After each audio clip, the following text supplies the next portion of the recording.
Hello and welcome. Kristen Brown here. Today I want to talk to you guys about why we continually attract narcissists into our life. If you've been with a narcissist, you know what it's like. It's not pretty. It's crazy making. They will turn things around on you. They never take ownership for their issues. At times they can be overly distant or they can be all up in your grill, completely aggressive. But I want you guys to know something, that there's a certain dynamic at play that is happening between narcissists and empaths. So what's an empath? An empath is someone who is a deep feeler. They can see and feel things on a level that other people don't, or maybe can't yet, because I do believe we all have these type of empathic abilities, but it is a gift that's implanted in them, and they can see and feel the feelings of the other person. So what they want to do is often save other people from their own self-judgments and their own feelings, and they want others to feel good and happy all the time. So that gives them an uber giver. That's what that's what empaths do. They want to uberly give to other people. So what happens with that? Well, let me tell you something. A narcissist wants to take. It's all about them all the time. They want people giving to them, putting them in the spotlight, shining the light on them, giving them accolades, tell them how wonderful they are, because deep down inside, they are really, really struggling. So the empath sees that and has such a deep rooted compassion inside of them that they naturally want to go help this person. And this may not be something that this person is exuding outwardly. It's that empath can feel it, because we feel things that are going on inside other people, even though it's not looking that way. And because it's a feeling, we are guided by our feelings. When a feeling happens inside of us, it tends to make us move in a certain direction before we're super conscious of what's happening. And so we're like, oh, this person needs me. This person needs love. This person needs help. But what happens is that person isn't grateful for you. They're not sitting there going, I found the most amazing woman or man, because they're a narcissist. So what's a narcissist doing? They're just taking it. Oh, that's so great. They might throw you a bone every once in a while. They might put their arm around you, give you a kiss, maybe buy you a gift every once in a while. But they're not sitting there thanking God, Holy Ghost, Spirit, Jesus, Buddha, Muhammad, on their knees going, oh, thank you. I found the most amazing person, which, by the way, empaths usually are, because they're so caring and giving. Nope, they're not doing that. They're just sucking it up and they're throwing you crumbs. What happens is the empath starts to recognize that. They start to think, I'm not getting anything out of this relationship and it's lopsided. I'm giving so much and I'm getting so little. So they start to mention things that are not cool.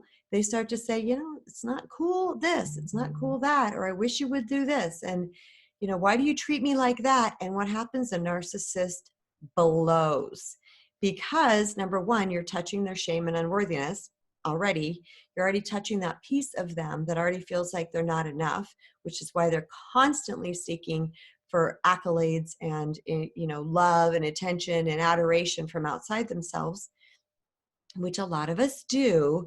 But the narcissist takes it to a whole new level where it is at the expense of anybody else in their lives. I have seen people crap on their kids, their little kids. I've seen them do tremendously horrible things to their partners, all because they are going to get themselves full. They are going to look like they are something at the expense of everybody else.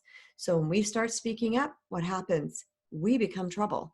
We become trouble, and we're touching that spot in them, so they attack us. They usually do it by gaslighting, which means they're going to turn things around on us. They're going to make us, they're not going to ever validate our experience and validate our feelings. They're going to turn things around on us, and they're going to make us feel like we're crazy. That's their number one goal, is to just discount you. How could you even think that? That's just nuts. What's wrong with you? And so we tend to start going, what is wrong with me? Am I wrong? I don't know about you guys, but I would have to go talk to other people, and I have to say, hey, here's the scenario. Am I crazy? And I had one girlfriend that would tell me over and over again, you're not crazy. You're not crazy. And I needed to hear that, because when they're coming at you with all kinds of craziness like that, you start to question yourself. unless you are deeply rooted in self, which some of us are, but some of us are not. So how do we break this pattern of attracting these narcissists over and over and over again?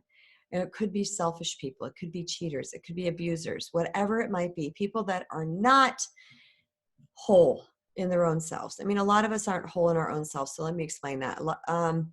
They actually have some sort of disorder involved. It's actually called NPD, narcissistic personality disorder. So it's actually some sort of mental disorder. So how do we stop attracting that? One way, loving yourself. Because a person who loves themselves puts their well-being first in the most healthy way. Because they love themselves. This doesn't mean they stop loving other people. This doesn't mean they stop doing for other people. It simply means that they love themselves. And the choices that they make each day are more clearer and aimed for the well-being of themselves and everybody else involved. That's what self-love does, okay? Unworthiness makes us go, I need your attention. I need your love. I need you to fill my cup. There's a codependency that happens there. There's a dysfunctional relationshiping that happens there. And we tend to accept what we should not be accepting. We accept the unacceptable repeatedly because we're afraid to be alone. We're afraid to have somebody next to our side because we're afraid. We're scared. We're scared in life. We feel alone. We feel like nobody has our back. We feel like we're less than if we're not coupled up to somebody. And a lot of people stay for the mere fact just to have somebody to sleep next to them in bed. So we break this pattern of attracting these type of people into your life. I don't know about you. You can probably hear how fired up I am. I've dealt with selfish people. I've dealt with addictions. I've dealt with other things. But that damn narcissist I dealt with, that was crazy. And that's why I'm fired up about this, because not fired up and about, there's no anger here. It's just passion. It's like you don't have to put up with it anymore. And you don't have to become a magnet to those narcissists just because you're an empath. All right? How we do that is we heal our self-worth. We heal ourselves from the inside to attract a better experience outside. That is the key and number one only way to stop attracting them. Because guess what? If we're just watching behaviors, narcissists are charming. They've got it dialed in. They know how to suck people in. I've seen it a million times. When the narcissist that lambasted my life finally left, I had people that did not know him very well that said, no, there's no way he was like that. There's no way he did that to you. And the facts were all there. And they were just like mind blown. One lady was a lawyer and she said, I'm such a great judge of character. And I never saw that coming. I'm like, neither did I, right? They're extremely, extremely charming. So we can't just do it by paying attention to behavior, because then you got a great charming Charlie that comes in and we start thinking they're a narcissist because they're charming. The way we do it is by showing up organically in a different way, based and rooted in a deep love of self. When we love ourselves, our behavior naturally, organically changes for the better, for the higher. You might be thinking, well, I'm a wonderful person. I'm so sweet. I'm so kind. Well, guess what? You're going to stay sweet and kind. The core of you doesn't change. Your lens changes. Your lens, that which you see the world through, changes. You become clearer in your mind, body, and spirit, so you sense things more easily, and you trust yourself. When something is wonky, it's not just a little tap. You feel it envelop your body. Something's wonky, because your open heart and love of self serves as an open vessel to receive. If you are needing from the other person constantly, what happens is that's where all your energy is going. When you got that, you maintain that energy inside yourself, and you are open to interpreting situations minus that neediness to get from somebody else. Makes perfect sense, doesn't it? I know it. In order to heal, in order to stop attracting narcissists into your life, and believe me, I want you to. I'm praying for you to not have to ever deal with that again. Because guess what? The more we heal ourselves, the more we're showing up in the world, and those narcissists are like, ew, they're not going to like us. They don't want us because you know why? We see right through them. They can't get out their way with us.